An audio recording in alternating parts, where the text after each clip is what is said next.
आज भारतवर्ष पूरी दुनिया में आध्यात्मिक देश के नाम से जाना जाता है। इसको स्पिरिचुअल नेशन कहते हैं, आध्यात्मिक देश कहते हैं। पूरी दुनिया इसे शिक्षा लेना चाहता है और लेता रहा है।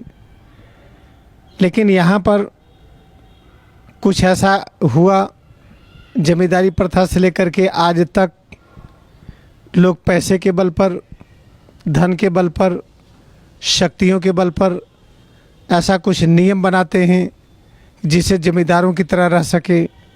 जैसे पहले जमींदार लोग रहते थे, उनका तो हटाया गया, लेकिन उन्हीं नियमों में शासन प्रशासन के लोग रहना चाहते हैं। जमींदार तो हटा दिए गए, शासन प्रशासन की इस व्यवस्था को कैसे हटाया जाए। जो भी व्यवस्थाएं बनती हैं शासन प्रशासन की और राष्ट्र की सेवा के लिए, जब कोई भी पार्टी, कोई राजनीतिक पार्टी कोई काम करती है, नहीं कर पाती है, तो पार्टी को हटा दिया जाता है। जनता दूसरे को चुनती है, फिर वो पार्टी आती है, वो भी नहीं कर पाती है। अगर पहली पार्टी कुछ भी नहीं किया, दूसरी पार्टी बहुत आंशिक किया, तब भी बहुत अधिक माना जाता है। फिर ये पार्टी अच्छा नहीं किया तो इसको भी हटा दिए, तीसरी पार्टी लाए। तो भिन्न भिन्न पार्टियों के बदलने से हमारा देश क्यों नहीं बन रहा है? इसका है कि यहाँ की जो व्यवस्था है, जब तक व्यवस्था नहीं बदलेंगे, शिक्षा नीति नहीं बदलेंगे, चयन प्रक्रिया नहीं बदलेंगे, कंपटीशन की प्रक्रिया नहीं बदलेंगे, तब तक देश ठीक नहीं होगा। आज देखिए, अमेरिका कोलंबस भारतवर्ष को खोजने निकला था, वो भूल से पहुंच गया अमेरिका। उसने कहा कि भारतवर्ष सोने की चिड़िया थी। लोग कहते थे खूब अच्छा खाना पीना है, यहाँ तो सब दरिद्र हैं, सब गरीब हैं, खाने का नहीं है। लोग कहते थे भारतवासी सांवले रंग के हैं, पीले रंग के हैं, यहाँ तो सब लाल रंग के हैं। कोलंबस ने उनका नाम रेड इंडियन रख दिया। और फिर वही रेड इंडियन, वही आदिवासी लोग, वही लोग जिनको हम कहते हैं कि कुछ भी विकास नहीं था, अज्ञानी थे, आज वही अमेरिका पूरी दुनिया में सबसे अधिक शिक्षित है। सारा मेडिकल का रिसर्च, इंजीनियरिंग का रिसर्च वहीं सबसे ज़्यादा होता है। इसका कारण क्या कि उन्होंने भारत के दो चीज़ों को अपना लिया, काल करे सो आजकल, आज करे सो अब। काम करने वालों का वहाँ महत्व है। और क्या अपना लिया कि वहाँ जाति भेद नहीं, रंग भेद भी ख़त्म हुआ।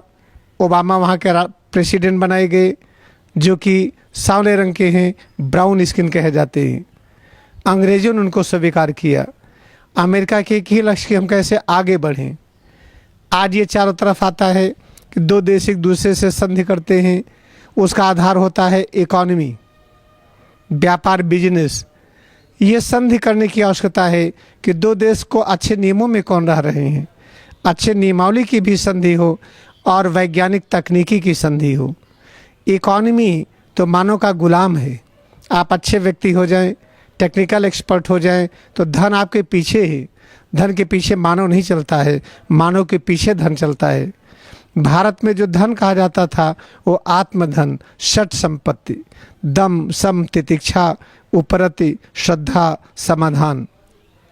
दम है इंद्रियों की अनंत शक्ति, सम है मन की अनंत शक्ति, तितिक्षा है समत्व का भाव, उपरति है अनंत शक्ति, ज्ञान के निरंतर समीप रहना, और श्रद्धा है अनंत विनम्रता, अनंत धैर्य के साथ जीवन जीना।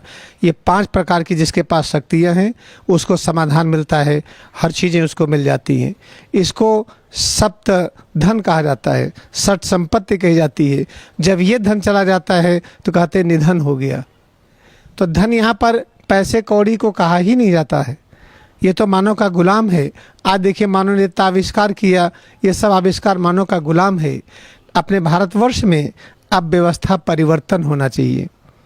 अब देखिए कैसी व्यवस्था बनी है। हम शरीर लेके पैदा हुए, लेकिन इसके बारे में नहीं पढ़ सकते हैं। लोगों ने नियम बनाया कि हम कंपटीशन में बैठे, अधमरे कर दिए जाते हैं। तब भी सबको नेगलेक्ट हो जाता है कि लोग पढ़ नहीं सकते हैं, क्योंकि मेडिकल कॉलेज नहीं, पढ़ने को इतनी सुविधा नहीं, पैसा है, घरों में बंद है लोगों के, शराब पीने में खर्च होता है, अय्यासी में खर्च होता है, पैसे की कमी नहीं है। हम आँख जैसे बड़ी मशीन लेके चल सकते हैं, कान बड़ी मशीन, हार्ट, लीवर, किडनी, ये सब लेके चल सकते हैं, लेकिन हम मोटर के बारे में नहीं पढ़ सकते, सिविल इंजीनियरिंग नहीं पढ़ सकते, हम इलेक्ट्रॉनिक्स नहीं पढ़ सकते हैं। ये किसने सब नियम बनाया? ये नियम बदलना चाहिए, व्यवस्था बदलने की बात है। और अब तो ऐसा हो गया है कि बिना घूस दिए काम ही नहीं होता है। 100 में 98 लोगों का काम घूस देने से होता है। 2 लोग जो बड़े ऊंचे ऊंचे पदों पर हैं या खूब पैसा है, 2% उनका काम पैसे देने से हो जाता है, या पद में जो ऊपर रह रहे हैं उनके डर से हो जाता है। उनका काम नहीं करेंगे तो बैड एंट्री हो जाएगी उनके आचार संहिता पर। तो हम आपसे निवेदन करना चाहते हैं, भारतवर्ष से ये घूसखोरी का माहौल ख़त्म हो। ये जितने भी लोग हैं ये सरकारी पदों पर हैं, अच्छी तनख्वाह मिलती है, अच्छी सुविधाएं मिलती है, फिर रिश्वत किस बात का चाहिए? हम आपको रिश्वत का एक उदाहरण दिखाते हैं। अभी आप देखिए वीडियो फिल्म में कि पैसा नहीं मिला एडीए को, तो पूरा का पूरा ये मकान ध्वस्त कर दिया।